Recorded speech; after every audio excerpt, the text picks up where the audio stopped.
ஓம் ஸ்ரீ சாய்நாதாய நமக. சாய்பாபாவின் ஆசீர்வாதங்களுடன் அத்தியாயம் 3 படிக்க துவங்குகிறேன். அத்தியாயம் 3.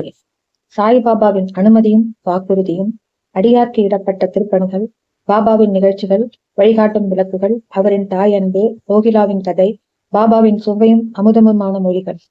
முந்தைய அத்தியாயத்தில் விளக்கப்பட்டபடி சாய்பாபா தமது பூரண சம்மதத்தை தெரிவித்து கூறியதாவது: சச்சரிதம் எழுதுவதை பற்றி நான் உம்முடன் முழுமையாக சம்மதிக்கிறேன். நீர் உமது கடமையை செய்யும். சிறிதளவும் அஞ்சாதீர். என் மொழிகளில் நம்பிக்கை வையும். என்னுடைய லீலைகள் எழுதப்படுமானால் அறியாமை அகலும். அவைகள் கவனத்துடனும் பக்தியுடனும் கேட்கப்படுமானால் இவ்வுலக வாழ்க்கையின் உணர்வு தணிந்து பக்தி, அன்பு ஆகியவற்றின் வலிமையான அலைகள் மேலெழும். என்னுடைய லீலைகளின் ஆழத்தில் ஒருவன் முழுகுவானானால் அவன் ஞானம் என்னும் விலை மதிப்பில்லாத முத்துக்களை எடுப்பான். இதை கேட்டு இந்நூல் ஆசிரியர் மிக்க மகிழ்ச்சி அடைந்தான். உடனே தன்னம்பிக்கை உடையவராயும் பயமற்றவராயும் ஆனார். இப்பணி வெற்றிகரமாக நிறைவேறியே தீர வேண்டும் என்றும் எண்ணினார். பிறகு ஷாமாவிடம் மாதவ்ராவ் தேஷ்பாண்டே திரும்பி கூறியதாவது: ஒருவன் என் நாமத்தை அன்புடன் உச்சரிப்பானாக நான் அவனுடைய ஆசைகளை பூர்த்தி செய்து அவனுடைய பக்தியை அதிகப்படுத்துவேன். என் வாழ்க்கையையும் செயல்களையும் ஊக்கமுடன் இசையாக பாடுவானாயின் அவனுக்கு முன்னும் பின்னும் எல்லா திக்குகளிலும் சூழ்ந்திருப்பேன். என்னிடம் உள்ளத்தையும் உயிரையும் ஒப்புவித்த அடியார்கள் இந்நிகழ்ச்சிகளை கேட்டதும் இயற்கையிலேயே மகிழ்வெய்துவர். நம்பிக்கையுடன் என் லீலைகளை எவனாவது இசைப்பானாயின் அவனுக்கு எல்லையற்ற பேரின்பத்தை நல்கி என்றும் நிலைத்திருக்கும் திருப்தியை அளிப்பேன். எவன் என்னிடம் பூரண சரணாகதி அடைகிறானோ, எவன் என்னை விசுவாசத்துடன் வணங்குகிறானோ, எவன் என்னை நினைவில் இருத்தி நிரந்தரமாக தியானம் புரிகிறானோ அவனை விடுவிப்பது எனது சிறப்பியல்பாகும். என் நாமத்தை உச்சரிப்பவர், என்னை வணங்குபவர், எனது வாழ்க்கை நிகழ்ச்சிகளை பற்றி எண்ணி இவ்வாறாக என்னை நினைவில் இருத்தி இருப்பவர்கள் எங்கனம் உலகப் பொருட்கள், உணர்ச்சிகள் இவைகளில் கவனமுள்ளவர்களாக இருக்க முடியும்? சாவின் வாயினின்று எனது அடியவர்களை நான் வெளியே இழுத்து விடுவேன். எனது கதைகள் கேட்கப்பட்டால் எல்லா நோய்களும் விலகும். எனது கதைகளை மரியாதையுடன் கேட்டு அவற்றை எண்ணி தியானம் செய்து கிரகித்துக் கொள்ளுங்கள். இதுவே மகிழ்ச்சிக்கும் திருப்திக்குமான மார்க்கமாகும். என் அடியவர்களின் பெருமையும் அகம்பாவமும் அற்றுவிடும். கேட்பவரின் மனம் அமைதிப்படுத்தப்படும். அன்றியும் அது இதயபூர்வமும் முழுமையுமான பக்தியாயிருப்பின் மனம் உச்ச உணர்ச்சியுடன் ஒன்றாகிவிடும். சாயி சாயி என்று சாதாரணமாக ஞாபகமூட்டிக் கொள்வதே பேசுவதில் கேட்பதில் உள்ள பாவங்களை தீர்க்கும். அடியவர்களுக்கு அளிக்கப்பட்ட பலதரப்பட்ட பணிகள். ஆண்டவர் வெவ்வேறு பணிகளை வெவ்வேறு அடியவர்களிடம் ஒப்புவிக்கிறார். சிலர் கோவில், மடம் ஆகியவற்றை கட்டுவதற்கும், சிலர் புண்ணிய தீர்த்தங்களுக்கு படிக்கட்டுகள் அமைப்பதற்கும் நியமிக்கப்படுகிறார்கள். சிலர் ஆண்டவன் புகழை பாட நியமிக்கப்படுகிறார்கள். சிலர் கஷேத்ராடன யாத்திரைக்கு அனுப்பப்படுகிறார்கள். ஆனாலும் எனக்கு சச்சரிதம் எழுதும் வேலை ஒப்படைக்கப்பட்டது. எல்லாம் சிறிது தெரிந்து ஒன்றும் முழுமையாக தெரியாதவனைப் போன்ற நான் இப்பணிக்கு கொஞ்சமும் தகுதியடையவன் அல்லன். பின்னர் ஏன் அத்தகைய கடினமான வேலையை மேற்கொள்ள வேண்டும்? எவரே சாய்பாபாவின் உண்மை வரலாற்றை எடுத்து இயம்ப முடியும்? சாய்பாபாவின் அருள் ஒன்று மட்டுமே இக்கடின வேலையை நிறைவேற்ற ஊக்கம் அளிக்க முடியும். எனவே நான் எனது பேனாவை கையில் எடுத்த போது சாய்பாபா எனது அகங்காரத்தை அகற்றிவிட்டு அவரே தமது நிகழ்ச்சிகளை எல்லாம் வரையலானார். ஆதலின் இந்நிகழ்ச்சிகளை எல்லாம் விவரிப்பதன் பெருமை அவரையே அடைகிறது, என்னை அல்ல. பிறப்பில் மறையவனாக இருப்பினும் ஸ்ருதி, ஸ்மிருதி என்ற 2 கண்கள், பார்வை அல்லது காட்சிகள் தேவையுள்ளவனாக இருந்தேன். எனவே சச்சரிதத்தை எழுதவே இயலாத நிலையில் இருந்தேன். ஆனாலும் ஆண்டவன் அருள் ஊமையை பேச வைக்கிறது, முடவனை மலையை கடக்கச் செய்கிறது. அவரின் விருப்பப்படி காரியங்களை செயற்படுத்தும் தந்திரத்தை அவர் ஒருவரே அறிவார். புல்லாங்குழலோ ஹார்மோனியமோ எங்கனம் ஒலி எழுப்புகிறது என்பதை அறியா. அது அவற்றை வாசிப்பவனையே சார்ந்தது. சந்திரகாந்தக்கல் கசிவதும் கடல் பொங்கி எழுவதும் சந்திரோதயம் காரணமாகவே, அவ்வவற்றின் தன்மையால் அல்ல. கலங்கரை விளக்கமாக பாபாவின் கதைகள். படகுக்காரர்கள் பாறைகள், அபாயங்கள் ஆகியவற்றிலிருந்து விலகி பத்திரமாக பயணம் செய்வதற்காக கடலின் பல்வேறு இடங்களில் கலங்கரை விளக்கம் கட்டப்படுகிறது. சம்சாரம் என்னும் சாகரத்தில் சாய்பாபாவின் கதைகள் அத்தகைய பயனை நல்குகின்றன. அவைகள் அமிர்தத்துக்கு சுவையூட்டுகின்றன. நமது உலக பாதையை மிருதுவாகவும் கடப்பதற்கு எளியதாகவும் ஆக்குகின்றன. ஞானிகளின் கதைகள் ஆசீர்வதிக்கப்பட்டவைகள். நமது செவிகளின் வழியாக உள்ளத்தினுள் புகும்போது சரீராபிமானம் அல்லது அகங்காரம், துவைத உணர்ச்சி ஆகியவை மறைகின்றன. நம் உள்ளத்தில் அவைகள் தேக்கப்படுமானால் சந்தேகம் பறந்தோடும். சரீரத்தின் பெருமை உணர்ச்சி கீழே இறங்கும். ஏராளமாக விவேகம் சேகரிக்கப்படும். பாபாவின் தூய புகழை விவரிப்பதும் அதையே அன்புடன் கேட்பதும் அடியாரின் பாவங்களை அழிக்கும். கிருதயுகத்தின் ஆன்மீக பயிற்சியானது சமதமா, உள்ளம், உடல் இவற்றின் தனித்தன்மை. திரேதா யுகத்திற்கு தியாகம், துவாபர யுகத்திற்கு வழிபாடு, கலியுகத்திற்கு இறைவனின் புகழையும் நாமத்தையும் இசையாக பாடுவதுமாகும். கடைசி பயிற்சியானது 4 வர்ணத்தை சேர்ந்த எல்லாருக்கும் உரியதாகும். மற்றைய பயிற்சிகளான யோகம், தியாகம், தியானம், தாரணை, ஒருமுகப்படுத்துதல் ஆகியவை பழகுவதற்கு மிகவும் கடினமானவை. இறைவனது சாய்பாபா புகழை செவிமடுப்பது மிகவும் எளியதாகும். நாம் நமது கவனத்தை அவைகள் மீது திருப்ப மாத்திரமே வேண்டும். கதைகளை கேட்பதும் கீர்த்தனையாக பாடுவதும் புலனுணர்வு பொருட்கள் மீதுள்ள உறவை நீக்கி அடியவர்களை பற்றறுத்தவர்களாக்கி முடிவில் ஆன்ம உணர்வுக்கு வழிநடத்தி செல்லும்.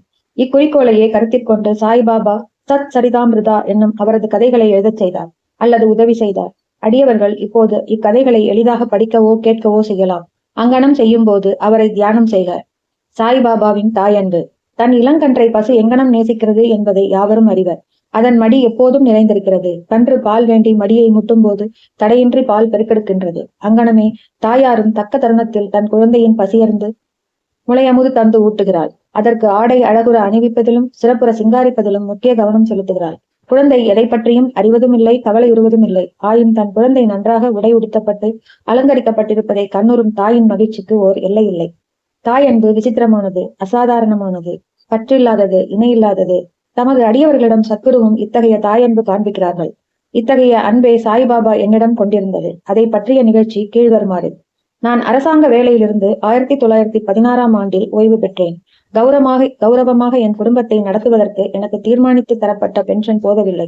குரு பூர்ணிமா அன்று நான் ஷிரடிக்கு சென்றிருந்தேன். அங்கு அண்ணா சிஞ்சனீகர் அவராகவே பாபாவிடம் எனக்காக கீழ்வருமாறு வேண்டினார். தயவு செய்து அவரை அன்புடன் நோக்குங்கள்.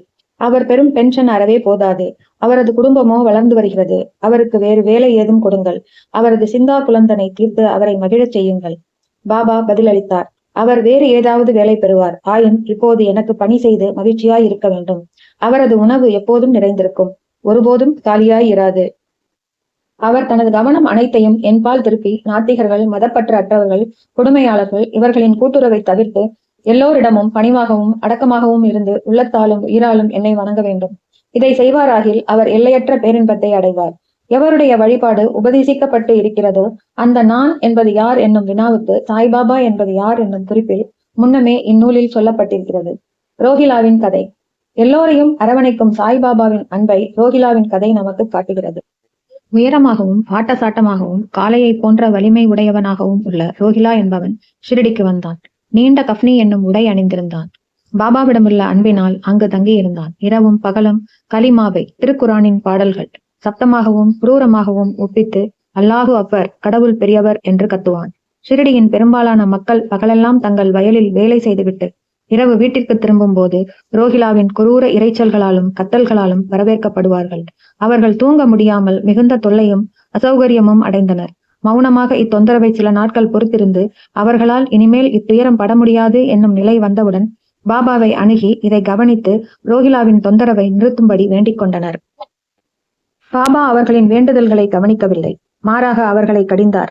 அவர்களை தங்கள் வேலைகளை கவனிக்கும்படியும் ரோஹிலாவை கவனிக்க வேண்டாம் என்றும் கூறினார். அவர் மேலும் ரோஹிலாவுக்கு மிகவும் கெடுதலான மனைவி ஒருத்தி இருக்கிறாள் என்றும் அவள் உள்ளே வர முயன்று ரோஹிலாவையும் தம்மையும் தொந்தரவு செய்வதாயும், ஆனால் ரோஹிலாவின் பிரார்த்தனைகளை கேட்டவுடன் அவள் உள்ளே நுழைய துணியவில்லை என்றும், ஆதலால் அவர்கள் மன அமைதியுடனும் மகிழ்ச்சியுடனும் இருக்கிறார்கள் என்றும் கூறினார். உண்மையில் ரோஹிலாவுக்கு ஒரு மனைவியும் கிடையாது. அவனுக்கு மனைவியாக பாபா குறிப்பிட்டது துர்புத்தி, அதாவது கெட்ட எண்ணங்களாகும். ஏனெனில் வேறெதை காட்டிலும் கடவுளிடம் வேண்டிக் கொள்வதிலும் முறையிட்டு பேரிரைச்சல்கள் செய்வதையும் பாபா விரும்பினார். அவர் ரோஹிலாவின் பக்கம் இருந்து ரோஹிலாவின் இரைச்சல்களையும் கூக்குரல்களையும் பொறுத்து கொள்ளுமாறும் அவை சீக்கிரம் மறைந்துவிடும் என்றும் கூறினார். பாபாவின் இனியதும் அமிர்தத்தினையொத்த வார்த்தைகளும். ஒரு நாள் மத்தியானம் ஆரத்தி முடிந்த பிறகு அடியார்கள் தங்கள் இருப்பிடங்களுக்கு திரும்பிக் கொண்டிருந்தார்கள். அப்போது பாபா கீழ்கண்ட அழகான அறிவுரையை விடுத்தார். நீங்கள் எங்கு வேண்டுமானாலும் இருங்கள், என்ன வேண்டுமானாலும் செய்யுங்கள். ஆனால் இதை நன்றாக ஞாபகத்தில் வைத்துக் கொள்ளுங்கள். நீங்கள் செய்வது அனைத்தும் எனக்கு தெரியும். நானே அனைவருடைய அந்தரங்க ஆட்சியாளனாக இதயத்தில் அமர்ந்திருக்கிறேன். இந்த உலகின் கண் அசையும் அசையா சர்வ ஜீவராசிகளையும் அரவணைக்கிறேன். இப்பிரபஞ்சம் என்னும் தோற்றத்தை நானே கட்டுப்படுத்துபவன், ஆட்டுபிப்பவன். எல்லா வர்க்கங்களின் மூலமாதா நானே. முக்குணங்களின் கூட்டுறவும் நானே. நானே எல்லா உணர்ச்சிகளையும் உண்டுபவன், படைப்பவன், காப்பவன், அழிப்பவனுமாம். என்பால் கவனத்தை திருப்புபவனை எதுவும் துன்பம் விளைவிக்காது. ஆனால் மாயை என்னை மறந்தவனை ஆட்டி இழுக்கும். எல்லா பூச்சிகள், எறும்புகள், கண்ணுக்கு தென்படுபவை, அசையக்கூடிய அசைய முடியாத உலகம் எல்லாம் என்னுடைய உடம்பு அல்லது உருவமாகும். இத்தகைய அழகான விலைமதிப்பற்ற மொழிகளை கேட்டு இனிமேல் என் குருவை தவிர வேறு யாருக்கும் நான் பணிவிடை செய்யப்போவதில்லை என்று என் மனதில் நான் தீர்மானித்தேன். அண்ணா சிந்தனிகரிடம் பாபா விடுத்த பதில். உண்மையில் அது எனக்கானதாகும். அதாவது நான் ஒரு வேலை பெறுவேன் என்னும் எண்ணம் என் மனதில் சுழன்றது. நான் அங்கனம் நிகழுமா என்று எண்ணிக்கொண்டிருந்தேன். எதிர்கால நிகழ்ச்சிகளை கண்ணுறும் போது பாபாவின் வார்த்தைகள் உண்மையாயின. நான் ஒரு அரசாங்க உத்தியோகத்தை பெற்றேன். ஆனால் அது குறுகிய கால அளவுடையது. பிறகு நான் சுதந்திரம் அடைந்தேன். என் குரு சாய்பாபாவினுடைய சேவைக்கு என்னை பூரணமாக சமர்ப்பித்தேன். இவ்வத்தியாயத்தை முடிக்கும் முன்பாக பல்வேறு இடைஞ்சல்களான தூக்கம், சோம்பல், மனது அலைதல், உணர்வுகளுடன் உறவு இவற்றை விட்டொழித்துவிட்டு தங்களுடைய முழுமையும் சிதைவுமற்ற கவனத்தை சாய்பாபாவின் கதைகளுக்கு அளிக்கும்படி இந்நூலை பயில்வோரிடம் நான் வேண்டிக் கொள்கிறேன். அவர்களது அன்பு இயற்கையானதாக இருக்கட்டும். பக்தியின் ரகசியத்தை அவர்கள் அறியட்டும். மற்ற பல சாதனைகள் புரிந்து களைப்படைய வேண்டாம். ஓர் எளிய மருந்தை அவர்கள் பற்றட்டும். அதாவது சாய்பாபாவின் கதைகளை கேட்பது. இது அவர்களின் அறியாமையை அழித்து அவர்களுக்கு முக்தி நல்கும். ஓர் உலோபி பல்வேறு இடங்களில் தங்கினாலும் தன்னுடைய புதைக்கப்பட்ட செல்வத்திலேயே சதா சிந்தனை உள்ளவனாக இருப்பதை போல் சாய்பாபா நம் அனைவரின் உள்ளமனும் அரியாசனத்தில் வீட்டிருக்கட்டும். அடுத்த அத்தியாயத்தில் சாய்பாபாவின் ஷீரடி விஜயத்தை பற்றி கூறுகிறேன். ஸ்ரீ சாயியை பணிக. அனைவருக்கும் சாந்தி நிலவட்டும். தொடரும்.